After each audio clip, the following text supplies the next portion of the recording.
across Scotland, Northern Ireland, western fringes of England and Wales. Some of these will be on the wintry sides, will be heavy with hail and snow and could lead to further accumulations and icy stretches.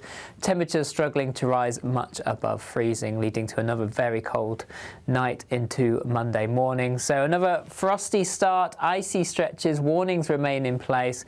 Through the day we'll see some sleet and snow showers, but plenty of winter sunshine as well. And then it just gradually becomes a little less cold as we head towards the middle of the week, with still some rain and snow around. Today, clouds overhead, total zen within. Box Solar sponsors the weather on GB News. Hello from the Aurora Collection Resort here in Lapland. We're on an amazing Arctic adventure to celebrate our greatest cash giveaway, a simply stunning £85,000. And in 2026, we're giving you the chance to win it all. For another chance to win £85,000 cash, text cash to 63225. One entry costs £2.50 plus one standard network rate message. Or text bonus to 63225. 5 entries cost £5 plus one standard network rate message. Go to gbnews.com/win. Entries start at £2.50. Call 0903 686 3232. Calls cost £2.50 plus your network access charge. Or post your name and number to GB18 PO Box 8690 Derby DE1 9TT. UK only. Entrance must be 18 or over. Lines close at 4 p.m. on the 30th of January. The winner may be contacted live on GB News, week commencing the 9th of February 2026. Please check the closing time if listening or watching on demand. From the school run to the home run, watch a new show for all of Britain. So he can say whatever he wants. A straight talking show where all voices are heard. And, you know, when are we going to stop talking about smashing the gangs and actually do it? With the stories that matter from every part of our country. There's a bit of a crash landing there for your Chancellor. Bold, fearless and standing up for you. That's me, Martin Daubney, 3 p.m. till 6 p.m, weekdays, here only on GB News. The People's Channel, Britain's news channel. Britain deserves a newsroom that puts the facts and your voice first. Well, and that's what you get on GB News. Lively debates, lively conversation. And we're not afraid to hold power to account.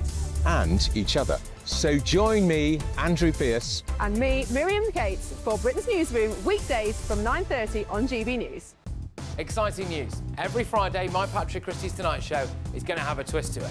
We're welcoming some special guests. You. That's right, on Fridays I'm going to be doing my show in front of a live studio audience, because this show is about you and what you have to say. It's going to be the same big debates, same big topics, same big opinions, but every Friday night at 9 p.m. you are invited to come on down to Patrick Christie's Tonight to be a part of the action. Only on GB News, the People's Channel, Britain's news channel. At GB News, we love to hear from you, our loyal community. So drop us a line at gbnews.com/yoursay. There you can talk to each other and also to the presenters live on air. gbnews.com/yoursay, because GB News is your channel, Britain's news channel. Join me, Nana Akua, for an informative, interactive news programme with a difference. It's fun. No, he didn't say that, Dave. I'm so surprised. I think there's an element of truth to that. Join me from 3 p.m. every weekend, only on GB News, Britain's news channel.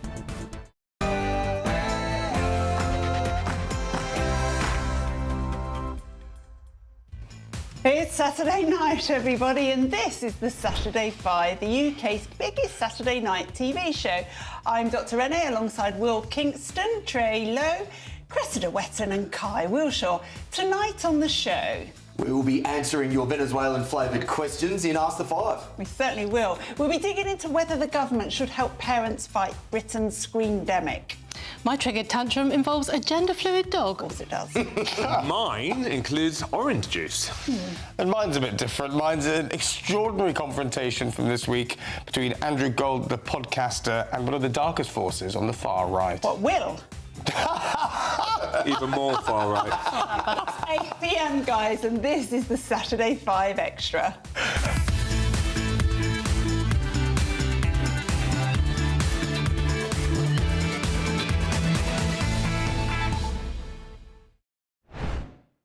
Welcome back to the Saturday 5 Extra. That tickled Kai's fancy. It really did. Of course, we want to know your views as well, and they are still coming in thick and fast. Thank you. I am reading them. I am replying to them. Send your views and post your comments to gbnews.com/yoursay. And don't forget to get your questions in for Ask the Five. No topics are off limits. But before we start tearing each other apart once again, it's your Saturday Night News with Aaron Armstrong.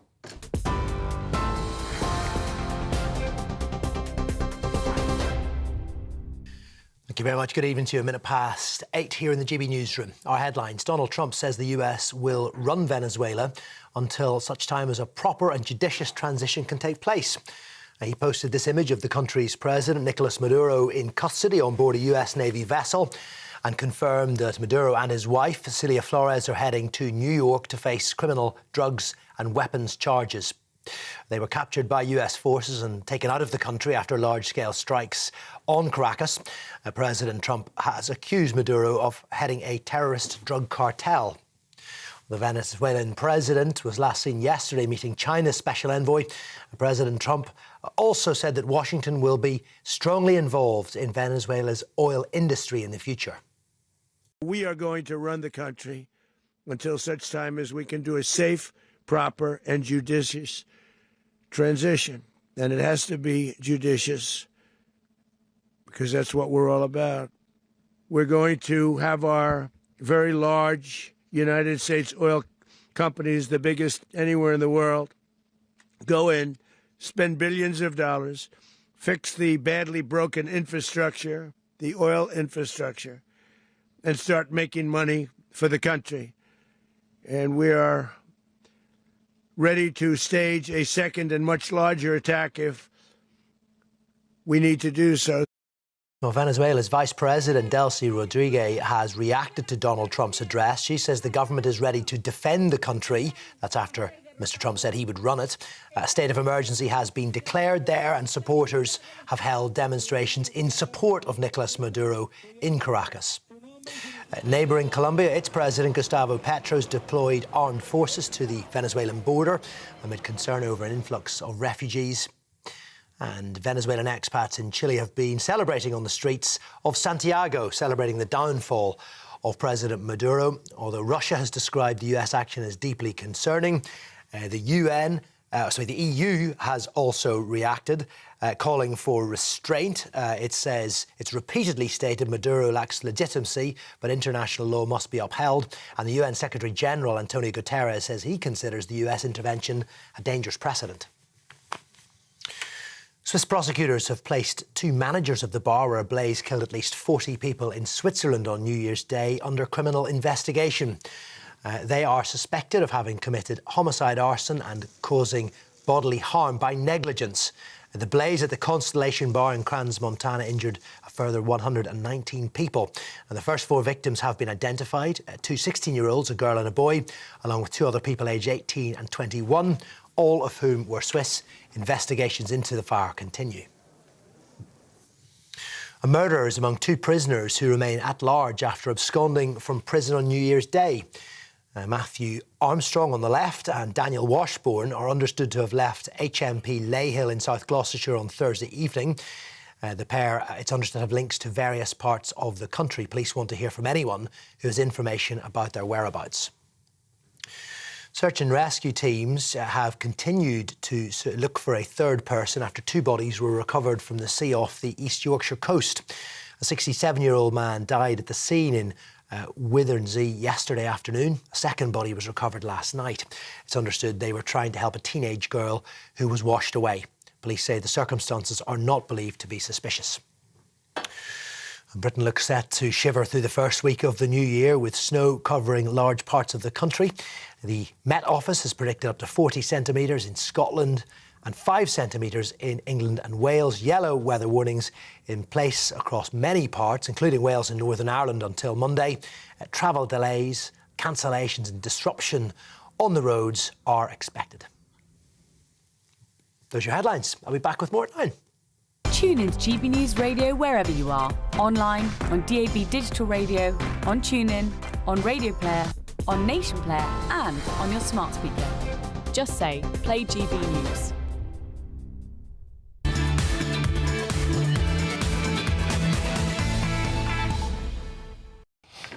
Thank you, Aaron. It's Saturday night and you're with the Saturday 5. I'm Dr. Rennie and I can promise you that you are in for yet another very lively hour. We've got alcohol. What can possibly go wrong? So let's just crack on with tonight's main event.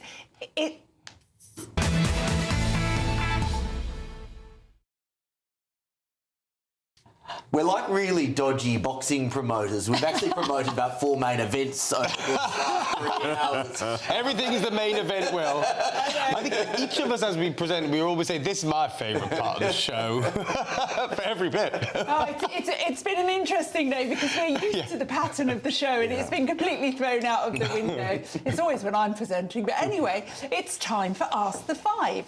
So the first one, guys, is the GB News viewer John, who's asked, does the panel share my horror at the actions President Trump has taken in Venezuela? Yep. Well, some do, some don't. I think you've seen by the discussions that we've had, John, over the last 2 hours, that in the main, there's a lot of mixed feelings about this. And I usually agree that we shouldn't go into countries, however badly they're run, because it's none of our business.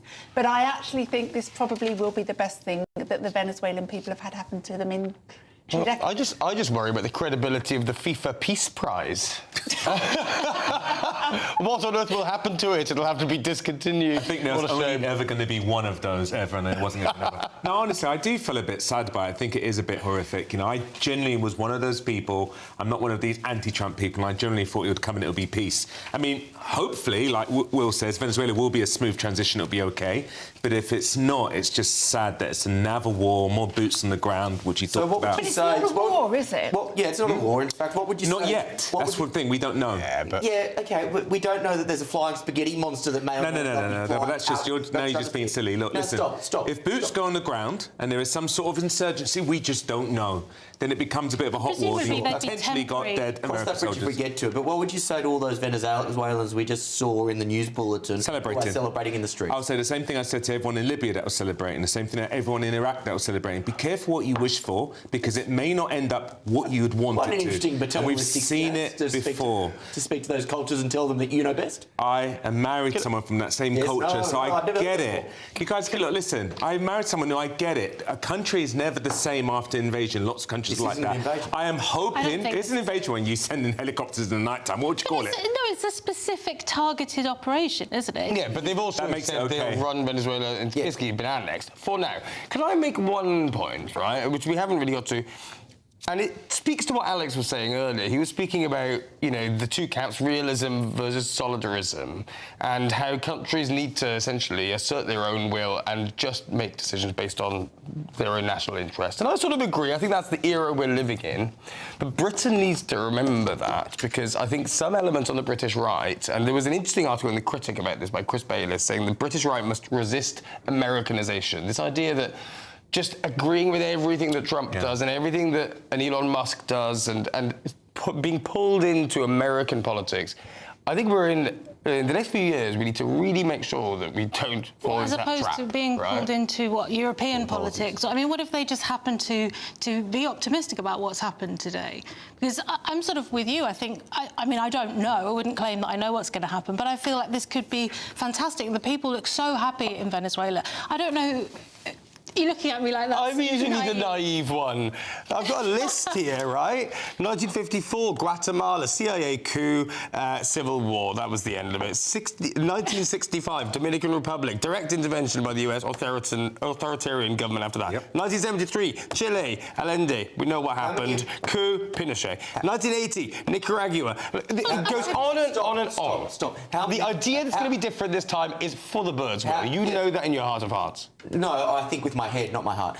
How do you actually know that the distinction is that there was an election before this particular targeted military operation, and the outcome which they've stated is to put that democratically elected government back into power? How many elections were there before each of those respective interventions? What I'm using those as examples for, right, is where you have the US intervening in foreign affairs in South America. Now, I agree that Maduro was an awful dictator, and I'm glad that he's gone some way or another. But I don't know where this leads is what I'm worried about. How the US plans to manage this transition I don't know. Yeah, I think they know, and I think that is worrying. I think to answer you, Will, a lot of them have been after elections, and a left-leaning government comes in, they nationalise the economy, and America sends in the CIA, and that is on record.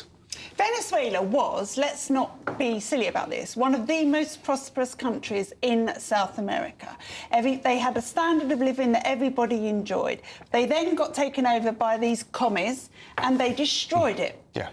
8 million Venezuelans left. This is no walk in the park. How many have to leave? Do they all have to leave before you're happy for the dictator to be deposed? Or would you say, oh, it's OK, because that's his country and he can do it? No, what I would have liked, honestly, and I know you guys scoff at the whole rule of law, but I think if you don't have it, it's going to be about might is right. And you've seen it with Russia. Well, that's where we are. Look, listen. It's the same thing with Russia. Russia thought they could waltz in and pretty much do in the same way that Trump's in it, but they didn't. But are we going to agree that any country that has the power is just going to waltz into another country whose leader they don't like? Russia, is it? Because it's a very similar thing. Tanks on the border for weeks, and everybody knew there was a war coming.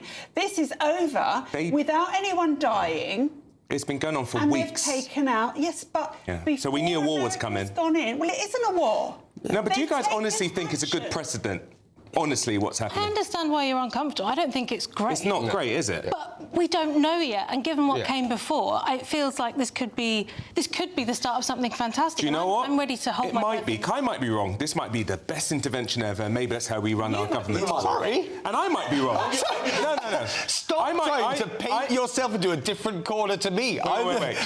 I actually hope I am wrong, honestly. I do hope it's a peaceful transition and that Venezuela becomes this prosperous country. But I'm generally not holding my breath. Don't you think it's genuinely in Trump and in America's interest for it to be a peaceful place?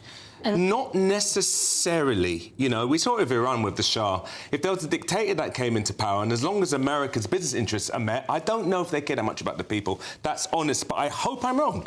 There is a major difference, of course, in that Venezuela is a Christian country, so it's much easier for them to impose a culture change that's actually acceptable to the people, and I think that's very, very important. Well, it wouldn't be a culture change. Yeah, what do you mean? A government change, but there wouldn't be culture change. Exactly. That's the key difference. Yeah. Yeah, I think... Look, I'm not saying that I don't think it'll be... We are where we are, right? He's done it, and I think his intentions are obviously very different to what the US did in Afghanistan, right? And I do agree that compared to all those examples that I gave, this is materially different. It's Trump. He doesn't want to get entangled into wars. MAGA, also the politics of MAGA won't really let him, right?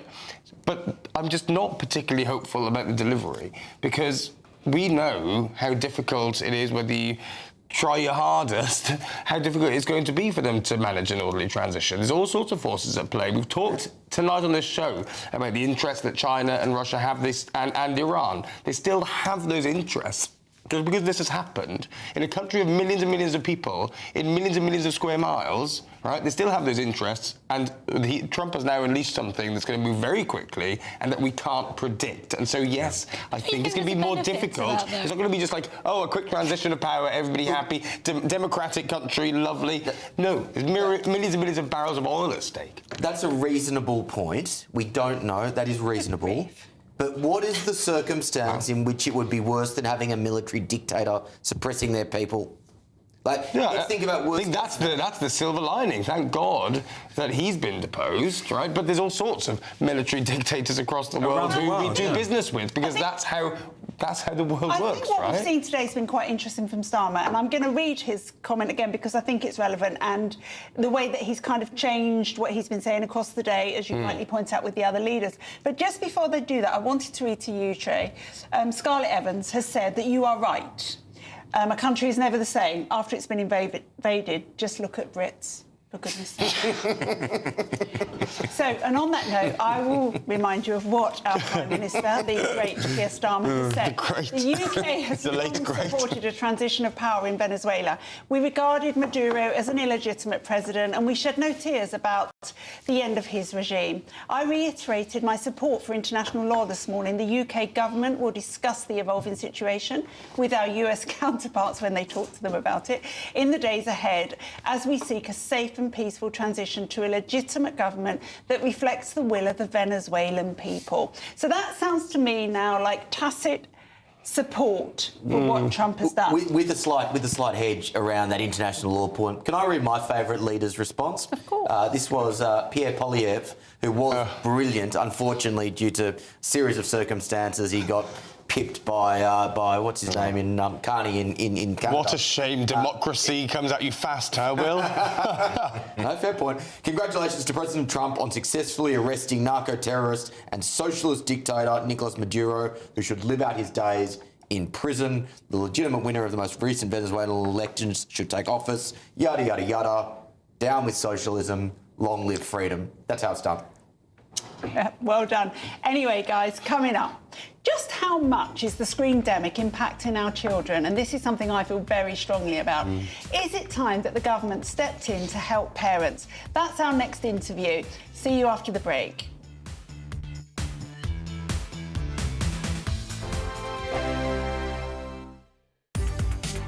From the school run to the home run, watch a new show for all of Britain. So he can say whatever he wants. A straight talking show where all voices are heard.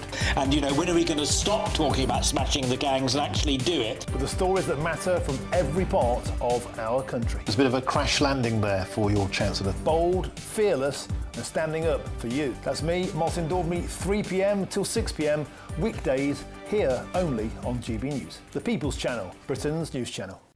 This is GB News, Britain's news channel. Samantha, Jeffrey, thank you for your time tonight on The Late Show Live. Really appreciate it. This is a story that, amongst all the stories of wars and murders and crime and so on, at least it's given us a laugh, and at least the raccoon is okay. Just explain to us, if you can, Samantha, exactly what happened. Where was the raccoon found? Where is he now? Who found him and so on? Yeah, so the store manager went to open up the ABC store here in Ashland, Virginia, and discovered a bunch of broken bottles in the back room. Upon further investigation, he was also located a raccoon that was passed out in one of the bathrooms. He had locked himself in the bathroom, and that's when the store manager called us to get him. So first things first, how on earth did he end up in the store? How did he get in there? So he fell through the ceiling. So he went through a ceiling tile and took out the wiring for the video camera as he was falling down. So we don't have a whole lot to go off of, just what the evidence that we encountered when we got to the scene of the crime. So he fell through the ceiling, and I guess he landed on, because there's pictures here we've got of bottles of, I think it's whiskey, just strewn all over the store. So he must have fallen through the ceiling onto the shelves, smashed all the bottles, and then I guess from there thought it was going to be a great idea to, what, lap up all the alcohol on the floor? I guess so. He just decided to have a party. And who found him? The store manager. And what was their reaction? Have you spoken to them? What were their first sort of comments to you when they, I guess they called you to report the raccoon passed out in the bathroom, right? Yeah, they were a little bit distraught. They didn't know how to get him out. They obviously did not want to pick him up themselves. So that's why they called us for assistance. GB News, the People's Channel. Westminster's full of talk, but out here, it's the real world. Am I allowed to talk now? No, that's it. This is where it matters, real people and real lives. That's what politics is all about. The fact that Trump made a good start, no. Straight answers, no spin, and just a couple of pints. How many fingers have I got up? About 10. So join me for Lee Anderson's Real World every Friday at 7 p.m. only on GB News. The People's Channel, Britain's news channel.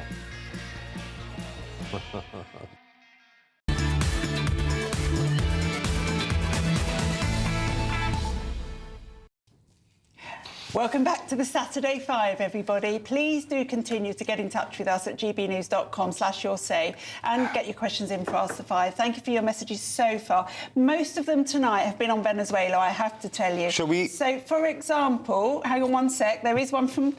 He's interrupting me, these boys. Probity Seeker says, on the one hand, it doesn't seem right that the US has to run another country. However, in the absence of leaders that give two hoots about their own people, why not? If it not only protects US citizens against the scourge of the vile trade of drugs, but also gives the Venezuelan people a better life. A low bar, I admit. And I think that's probably where I sit on this. I just wanted to, one that you have enjoyed as well. I have. So Courtney asked me on Twitter, do we know if the beavers of Venezuela are now safer under Trump? And we will have to wait to find out about how the beavers are in Venezuela, but I'm sure they are doing marvellously. Yeah. I don't think it's a stretch to assume that the beaver community is very supportive of this intervention from Trump. And Trump loves a beaver. He's a big fan. And on that note, I'm going to read a more serious one from Colin Chapman, who says all magistrates, this is interesting, it's been a while, some people, should be over 60, from the lay community with no political background, and 3 should sit on every case to ensure fairness. Wow. From the lake community? Lay. That makes so much more Actually, sense. not a bad idea. Wow, that's quite... What did you think he said? I thought it's the lake community. The lake community. From Cumbria that had very specific... People of lake. It's not a bad idea. And then there's another one from Molly Sugden. How can the left politicians say that Farage is a Putin appeaser when they are all supporting Maduro? Oh, please. It's an interesting point. No, it's not. Oh. Sorry, Molly. Molly, I think it's an interesting point. Ignore Kai, we usually do. But anyway, so Britain's screendemic is damaging children. The data is really clear, guys. I have looked at it. With calls to ban social media for kids, following in the footsteps of Australia. Is it time for the government to simply step in and make the ban, or is it still being left to the parents? To discuss this, I'm pleased to welcome Molly Kingsley, who I know well. She's the co-founder of Us For Them. They literally care about children. That's what Molly has done. Molly, great to see you tonight. You know that I feel very passionately about this. And I think I'm going to start with a place that you and I sometimes discuss. Why has the Labour government been so resistant to get involved with big tech and stop this damage to our children, which the data is showing us is clear? Yeah, and I think, I mean, look, it's a great question, and you and I do talk about this a lot, Renee, and thanks for having me on. I think when we talk about the screendemic, there's an important point here, because obviously we're talking about it tonight in the context of social media and what's happening in Australia. But of course, the real screendemic, as it impacts kids, is far greater than that. Yeah. It's not just social media. Social media is a massive part of that. We also have device use that has nothing to do with social media. So, you know, toddlers, the awful examples we see of toddlers being given a screen. I saw the other day, I was walking down the street and there was a toddler with an iPhone holder attached to its buggy, you know, just staring blankly at this screen. That toddler wasn't on social media. It wasn't interacting with it, but it was still a screen. And of course, we've now got EdTech being rolled out across more and more schools. So the kids just can't get away from the screens. Sometimes that is down to, you know, parental involvement, parental responsibility. Often it's not. Often it's schools that are now mandating screen use. But all in all, it makes for a bleak and rather depressing picture of childhood. It really does. And I mean, you know that we've discussed this. So I'm very lucky in the school that Alice is in that they will listen to me because they've got small classes. And I have got them to give Alice's homework on paper. She doesn't get a sign-on to play the games, to learn her times tables, because I tried it and I saw instantly how she was addicted to winning stars, addicted to moving to the next level without actually still learning her 5 times tables. And I think people think that it looks really cool for a child to learn something on a game, but actually it's not developing their brain in the way that we know it should be developed. No, I mean, the evidence is relatively clear on this now, that certainly for primary kids and by and large for secondary kids, the evidence base that would show, you know, net benefit is it better or is it worse in pure educational attainment terms for kids to learn on screens versus old school pen and paper. The evidence is relatively clear that old school pen and paper has a number of benefits that are completely negated with screen use. So, you know, reading, writing, literacy is absolutely core to education and learning, and a lot of that is lost when you're letting kids copy and paste, let alone the gamification of, you know, apps and things like you mentioned for younger kids. So why is this Labour government so resistant to getting involved in this topic? I mean, I think the issues, or it comes down to money, doesn't it? Always follow the money, follow the money. And, you know, big tech is a big business. It is a very, very powerful industry. And it's pulled a blinder because it has convinced government and to a greater or lesser degree schools, teaching unions, the individual local authorities that are responsible for procurement, it has convinced everyone that tech is either not harmful in the case perhaps of social media and smartphones, or actually beneficial. And it's a lie. I mean, it's a complete lie. The evidence is there. It is harmful. And I think we have a particularly bad example now of a government that is very unwilling to take on big tech. But, let's be honest, the previous Conservative government was not really any better. Like, we have a systemic inability to put child welfare above corporate interest in this country. Molly, I apologise in advance. In the last 10 minutes, I've either gone completely deaf in my right ear or I'm having slight troubles with my earpiece. So I may struggle to hear the answer, but I would be interested in the question, in you answering the question anyway, and that is that there are plenty of examples in society where there are things that we know that are harmful to children, or that they may come with risks and benefits associated with them. Let's say contact sports, for example. Let's say giving them junk food. But we still give parents the right to make that decision because we believe in the rights of parental responsibility over state intervention in those areas. What makes those areas different to the risks and benefits associated with digital use for kids? Yeah, I mean, look, absolutely. And I, as Rennie knows, I'm about as libertarian as one gets, certainly for adults. I do think when the intersection of individual choice and freedom with child welfare and child safety is rather different. And I think there are many examples of areas where a problem is too big for individual parents to solve. I mean, you've mentioned contact sports, and I think that's a really good example because, of course, we all have the choice as parents whether our children should or shouldn't engage in contact sports. So, if I don't want my 9-year-old daughter to play rugby, she doesn't play rugby. And at the moment, there is no one who is going to force her to take part in that.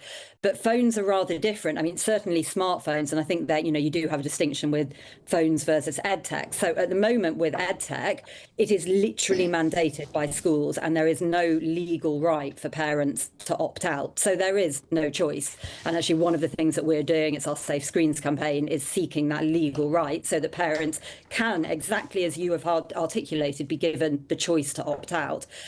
With social media and smartphones, I mean, it's a very complicated question, isn't it? And it is nuanced because, yes, of course, parents do, in theory, have the choice. And, a number of parents do exercise that choice. We don't let our eldest have a smartphone. She's only 12, though. Will I still be saying that at 15 when all of her friends, literally all of them, have it? I don't know.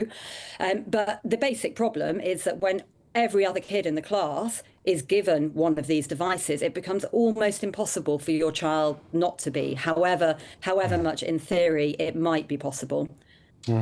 Molly, that's absolutely brilliant. Thank you so much. I'm sorry we're short of time tonight, but the news has actually kind of run away with us. I'm sure we'll speak again in the future, imagine. But thank you. Thank you, Molly. Cheers, Molly. Thanks, Molly. Sorry, I know you wanted to ask a question, but I just wanted to get some chat amongst the panel as well. Yeah, I think it's a really interesting phenomenon that I'm really worried about, not just for kids, but also for adults. Yeah. My question was going to be about what makes this different to lots of the other things that ail kids and adults these days. Is the cat is sort of out of the bag, isn't it? Both on big tech, in the sense that if we take action against big tech that other countries haven't, it puts us at a disadvantage. But also the ubiquity of technology and screens means that there's almost no going back. And I worry that all of this adds up to the case where there's limited room for manoeuvre for any government. So I'm wondering, I was going to ask if there are glimmers of hope, examples in other countries of successful moves against this sort of complete overwhelm from technology and screens. So I think it's an interesting point, and I think the answer is Australia. We will see. Because they've banned social media, but not phones. But I actually think the pendulum is swinging. And I think parents now, sadly, I think this is going to happen more in middle-class parent areas than it is in working class. So once again, our working class kids are going to be the victims of this for much longer. I think parents are now starting to see the damage. It's very, very clear. We haven't had a rise in ADHD of 3,000% by accident. These kids cannot focus on anything because they're getting a dopamine hit every 10 seconds. So when a teacher wants to stand up and talk for 20 minutes, they can't do it. Yeah. Even I find it difficult. I don't know about you, but I went through a period where I was sort of freelancing and then didn't have that much work, so I spent so much time watching Netflix. And I have felt my own attention span really suffer as a trying result. to help our baby addicts when maybe a lot of parents aren't really ready to give it up themselves. Yeah. And so to take it off your kid is so It's very hard. But I do want to say that, though, Dr. Renee, when we were just speaking about in a break, what do you do with some of those parents who find it quite convenient? In my case, I'll hand a screen sometimes to my baby because it's convenient because it will keep them glued. I never, in anything I talk about this, blame the parents, because I don't. Because this is, as Kai has rightly said, it's been so cleverly infiltrated into our lives. And of course it's convenient. You know, I once had a period where Alice, when she was a couple of months old, would not let me put her down. She wanted to be strapped to me, and that is quite limiting when you have things to do. And I bought what I called the magic chair. And the magic chair was a self-swinging chair that played music. And I put her in there for the first time and she went to sleep and I was like, oh my God, it's the magic chair. So if parents are achieving the same thing with a screen, I do understand that relief. So it's down to public health to educate parents about what this is actually doing to their children's brains. And it is damaging children's brains. The data on that is really, really clear. Even really innocuous things like Coco Melon, which you will discover because it's lovely music and it's all bouncy. So we need to let parents know. Parents don't give their children a glass of whiskey when they're 5 because we have told them that it's bad for them. And yes, it's against the law, but it still doesn't stop them doing it in their own home. And they don't. The same will happen with phones if we give out the right messaging. But the government are resistant to giving out that messaging. Well, that's a very different thing from a flat-out ban or a government measure to stop parents from having the freedom to parent their children in the way that they think is best for that particular child. Well, I'm all for public education, but that is a very different thing to a government intervention. Yeah, Will makes a good point. Both. But because we have a law on drinking under 18 and also education. And Will, and I've said this a lot of times on this show, right, is one of the worst things we've ever seen in the last 2 decades with the best engineering and tech talent in the world, instead of being focused on solving real issues, has literally been focusing on changing algorithms and now television programs and screens to make it as addictive as possible for kids. For toddlers and for pre-teens. We've also... That is different to making... That's worse than what the tobacco industry ever did. We've also heard much more evidence come out about the dangers of concussion, that you're not proposing to ban rugby union or rugby league or even boxing amongst children. The difference is that not every single child on the planet is playing rugby from 3 months old 24/7. Yeah, I think that's a bit of a stretch. They are watching phones, Will. They are. So you're saying the difference is purely just the scale of the problem? And that is classic lefty debating 101, is just minimise the scale of the problem. But the scale of the problem is important because it's changing these kids' brains and they're going to become adults with defunct brains. Well, it does make it a problem different in kind, not just degree, when it is literally everywhere from right at the start and when it changes your brain chemistry in the way that you think. You literally see 3-month-olds propped up in restaurants with phones. And I've been guilty of that, Was your 3-month-old doing that? No. I have been. I've definitely been guilty of that. I've researched it. You researched it. I'm a doctor, Will. So basically, you made the decision not to outsource your parenting decisions to the government. Do you think that makes you a better parent? No, it makes me a more informed parent. No, it does. It does make you a better parent. Makes me more informed. No, it just makes them more informed because I don't have access to that level of data that Dr. Renee does, and I have done it and given it to my screen because, to my kid, because sometimes it's just convenient, and a lot of parents are doing that, and they're doing their best. So you feel like you're going to change? I am thrilled. Definitely, yeah. After listening to Dr. Renee, I have to change. This is yet another conversation we could continue for the rest of the show, but we're not going to do that, guys, because coming up is the Saturday 5. High fives. Where we discuss our favourite moments from the week, and mine's a blinder, I'm going to say it. See you after the break. Can't wait to get in that sea. Lovely and warm. Just like the feeling of having great travel insurance. All Clear Travel Insurance sponsors GB News Travel Destinations Forecast. The weather across the southern parts of Europe may not be as cold as it is here at the moment, but it is looking pretty unsettled. There's some heavy thundery rain pushing across parts of Madeira, the Canary Islands and into southern parts of Portugal and Spain as well. Also further outbreaks of rain further east, heavy rain and hill snow spreading across many parts of the Balkans, causing some impacts here. More changeable weather to come as we go through the next few days and into the beginning of next week. I'll see you later. All Clear Travel Insurance sponsors GB News Travel Destinations Forecast.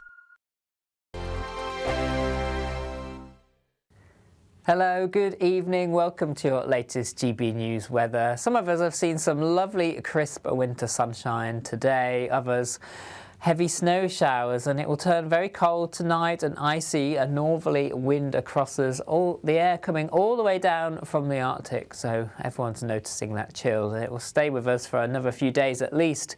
Widespread cold and ice and frost across the whole of the UK as we head through the evening and overnight. Further heavy snow showers for northern Scotland, sleet and snow showers for Northern Ireland, West Wales, the West Country. Elsewhere, icy stretches, still a few wintry showers down the east coast and temperatures well below freezing for everyone, perhaps down to -8 to -10 in one or two spots across the Glens of Scotland. But looking at the details for Sunday morning, a very icy start, further heavy snow showers pushing through across central and northern parts of Scotland, disruption likely, temperatures well below freezing. Some sunshine through the central belt and the borders region, wintry showers for Northern Ireland, a sunny start for much of England, but wintry showers for western parts of Wales and the West Country as well, leading to some icy stretches. Met Office warnings out right through the rest of the weekend into the beginning of next week. As we go through Sunday, plenty of sunshine across central and eastern parts of England, but wintry showers across Scotland, Northern Ireland, western fringes of England and Wales. Some of these will be on the wintry sides, will be heavy with hail and snow and could lead to further accumulations and icy stretches. Temperatures struggling to rise much above freezing, leading to another very cold night into Monday morning. So another frosty start, icy stretches, warnings remain in place. Through the day we'll see some sleet and snow showers, but plenty of winter sunshine as well. And then it just gradually becomes a little less cold as we head towards the middle of the week, with still some rain and snow around. You want to know what's really going on in the corridors of power? Labour don't know what to do with you half the time, and that makes you quite lethal in the chamber. Get behind the headlines with Chopper's political podcast. Join me, Christopher Hope, as I sit down with the great and the good of British politics. We'll see where this ruling takes us. These are the stories shaping our nation. Chopper's political podcast, available now on all platforms. Listen in and stay ahead. Decisions made in Washington aren't just shaping America, they're shaping Britain too. From migration to global security, from crime to health. Whatever happens in the White House today will be felt in your town or city tomorrow. That's why The Late Show is live from Washington, D.C. Cutting through the politics to show you what it all means for Britain. The Late Show live every night at midnight. Only on GB News, Britain's news channel.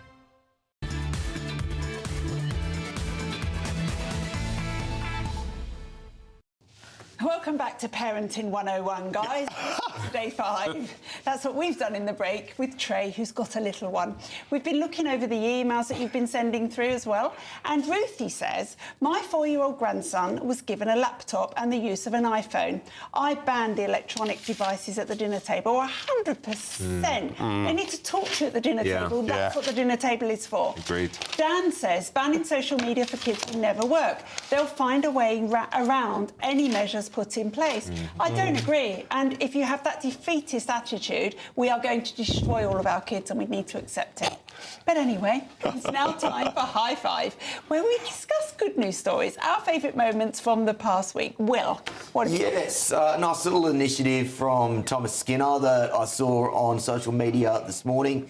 As an aside, I find the whole Thomas Skinner phenomena fascinating because he seems to absolutely drive the left crazy, and yet I can't really understand why He just sends out super positive tweets. To the extent he has got involved in politics, it's pretty mild. Like there was the JD Vance barbecue he went to, but really, he just kind of says bosh a lot and is really positive about his outlook on life. But it really annoys the miserable, earnest, joyless left.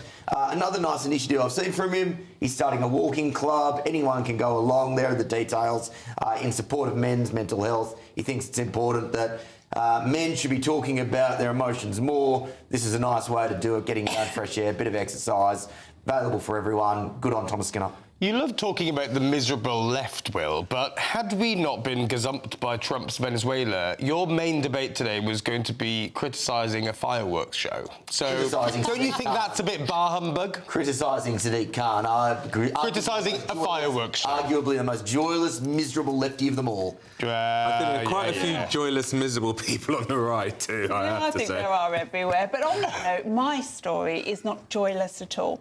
So Ed Hudson, a doctor, was cycling to work one day and he got hit by a car. And he was very, very badly injured. He phoned his girlfriend from the roadside and said, I think I have a spinal cord injury. Which always reminded me of my son, who got hit by a car when he was on his moped and phoned me and said, I've broken my leg. Which he certainly had into many, many pieces. But Ed was right, and he had a catastrophic spinal cord injury. He was left quadriplegic. And he decided, when he was lying in his hospital bed, receiving really substandard care, that he was going to walk down the aisle. And he did his research, and most of these exoskeletons that you see that say that they help people walk are really not very good. They're very, very bad. And he admits that the one that he used for his wedding was not that good. He had to be connected to a cage. He was inside a cage, and his physiotherapist had to walk behind him down the aisle to operate it. But walk down the aisle he did, which I think is a beautiful story. And he achieved that for his fiancée and for himself, and I just think it's gorgeous. Good for him. Did he already have the fiancée? Was that part of the positive? Had the fiancée. Okay, so he didn't. But he was determined. Her name's Izzy, and he was determined that he would walk down the aisle. And although obviously there's really very little he can do as a quadriplegic, paralysed from the neck down, he did that. I think it's magical. It gives a new thing, a new sort of angle on that Diana quote. There were 3 people in this marriage. His physio was there too. Anyway, it's true. Okay, it's me. So mine is about a young man who a few years ago was getting into trouble at school. He was being a naughty boy, aged 15. He's now 17.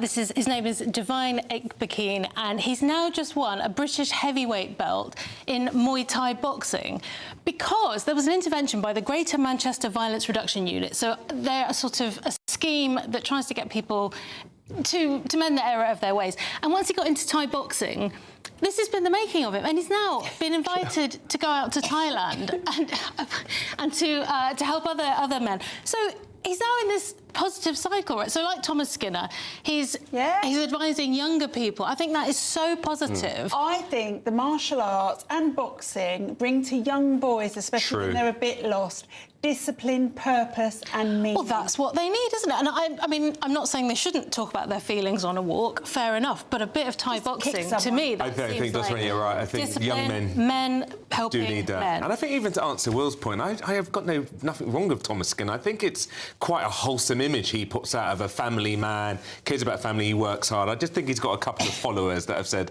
a couple of dodgy things and people have been on him. But I think any time there's a positive male role model, I'm all for that. I agree.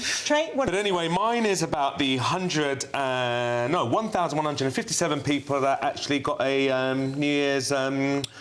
You know, people like Idris Elba, who runs the Elba Hope Foundation. He does lots of work with the King's Trust. You had Torvill and Dean, I'm showing my age here. Do you know who Torvill and Dean are?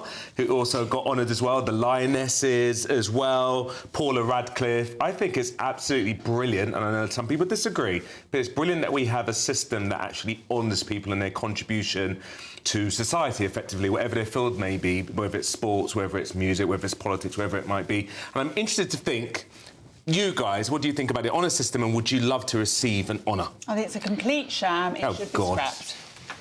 Really? Yep. Why? Because it's just the people who get the honours are mates with the King, King's Trust. Yeah. You know, it's prizes for their friends. No, I think people like to talk down honours, but I certainly won't poo-poo Paula Radcliffe's honour. And I won't poo-poo Tor Valentine. Hi, quickly, let's see what you've got. I didn't get a chance to prepare my high five, so can I just keep reading out some scientific achievements from 2025 and you'll tell me when to stop? So the first kiss for humanity was 21 million years ago. It was discovered last year. The oldest evidence of humans making fire, 350,000 years earlier than previously thought. What else do we have? A million-year skull was found in China. A cold case, 688-year-old cold case, was solved. A murder. That's pretty cool. Maybe. This is all science here.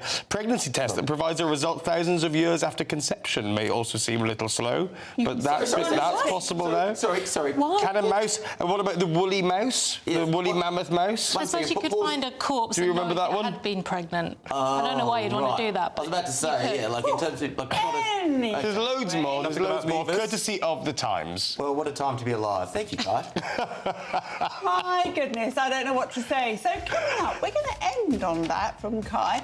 And the breaking news that we heard today as the US president says he is ready to stage a second attack on Venezuela if needed, which I'm sure is just a shot across their bowels.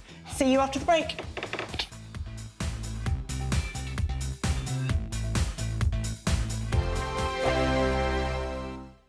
Britain deserves a newsroom that puts the facts and your voice first. Well, and that's what you get on GB News. Lively debates, lively conversation. And we're not afraid to hold power to account.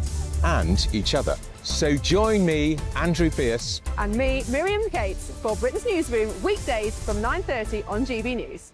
Hi, I'm Michelle Dewberry, and my show is your opportunity to cut through all the noise and dive in headfirst to some robust debates. Ideas clash. Situation, isn't it? Because the failure is... You're deliberately avoiding my point. Nothing's held back. And if you think this is the end of it, wait for more. And we do not shy away from the difficult stuff. Sometimes I want to shake people and say, if only you understood. So join me on Jubes & Co. weeknights at 6 p.m, only on GB News, Britain's news channel. From the school run to the home run, watch a new show for all of Britain. So he can say whatever he wants. A straight talking show where all voices are heard.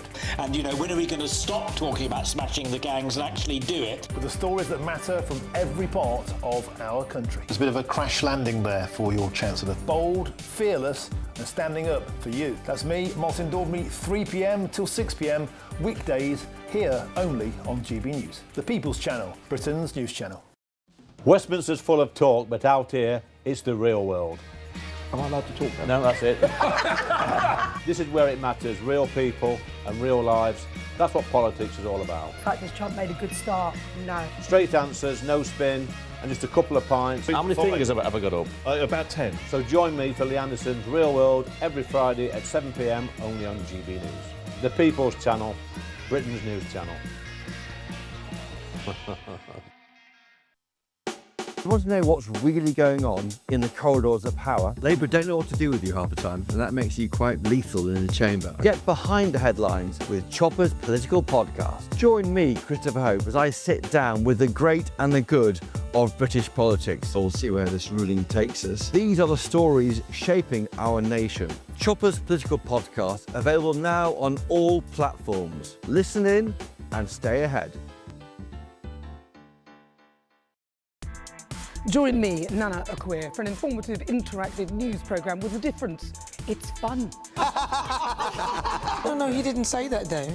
I'm so surprised. I think there's an element of truth to that. Join me from 3 p.m. every weekend, only on GB News, Britain's news channel. At GB News, we love to hear from you, our loyal community. So drop us a line at gbnews.com/yoursay. There you can talk to each other and also to the presenters live on air. gbnews.com/yoursay, because GB News is your channel, Britain's news channel.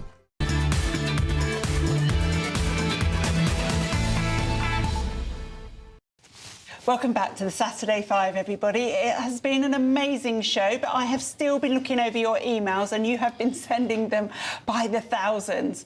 So on the massive subject of the day, which has been the only topic really, Venezuela, Chris has said, didn't we fight in 2 world wars, Korea and the Falklands, to stop countries taking over other countries? Yep. It's a bit like that Margaret Thatcher quote, isn't it? But we are in a new era where we are in a great power competition. I think we're going to just see more of it. Just stop for 1 second. Once again, as Trump has made abundantly clear, there will be a transitional period before power will be returned to a Venezuelan government. You are a mug. Again, like, I'm telling you, the national literally providing false information by saying that they are taking over another country. Well, they've literally annexed another country. They have not. They've kidnapped the president. Would you not call it taking over another country and dictating when they're going to get back to democracy? We're going to look after it. What if Maduro was at threat from his own people because circumstances there are so bad, and he did do a deal with Trump to get out? I honestly think that's what's happened, and I think it might have ended up on the call, make me look good, because it was so spotless. Very plausible, isn't it? It was so spotless that they went in, and don't get me wrong, I mean, American military is so capable, it's ridiculous, but it was so spotless that they got him, got out, and I think I heard a report about he was just about to get into his safe room and we got him. It sounds too much like a Hollywood movie, doesn't it? Or he's had massive help from the inside. There's no way that could have been done.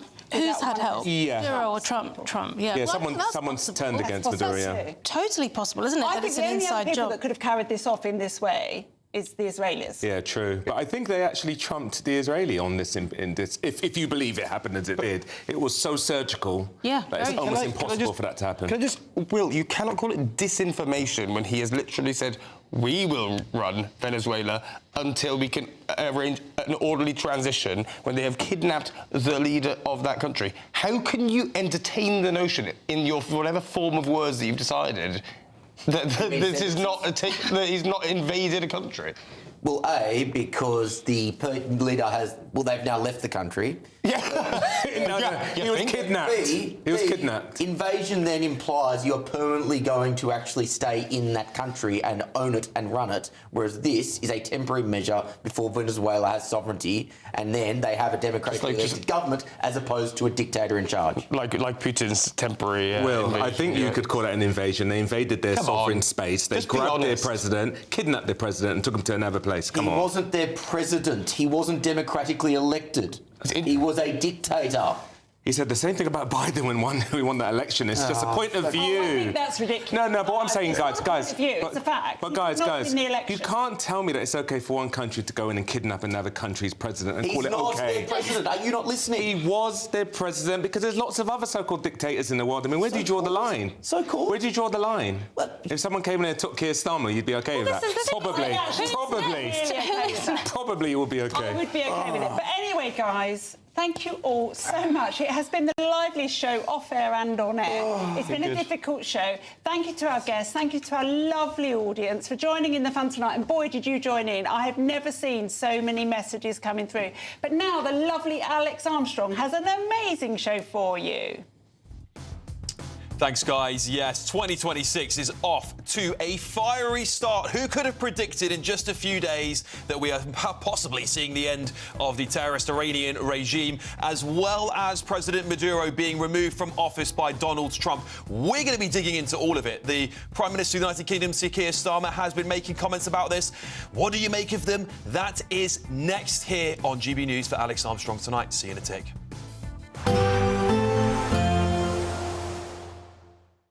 Expect warm spells with the odd rude interruption. Box Boilers sponsors the weather on GB News. Hello, good evening. Welcome to your latest GB News weather. Some of us have seen some lovely crisp winter sunshine today. Others heavy snow showers, and it will turn very cold tonight and icy. A northerly wind across us, all the air coming all the way down from the Arctic, so everyone's noticing that chill, and it will stay with us for another few days at least. Widespread cold and ice and frost across the whole of the UK as we head through the evening and overnight. Further heavy snow showers for northern Scotland, sleet and snow showers for Northern Ireland, West Wales, the West Country. Elsewhere, icy stretches, still a few wintry showers down the east coast.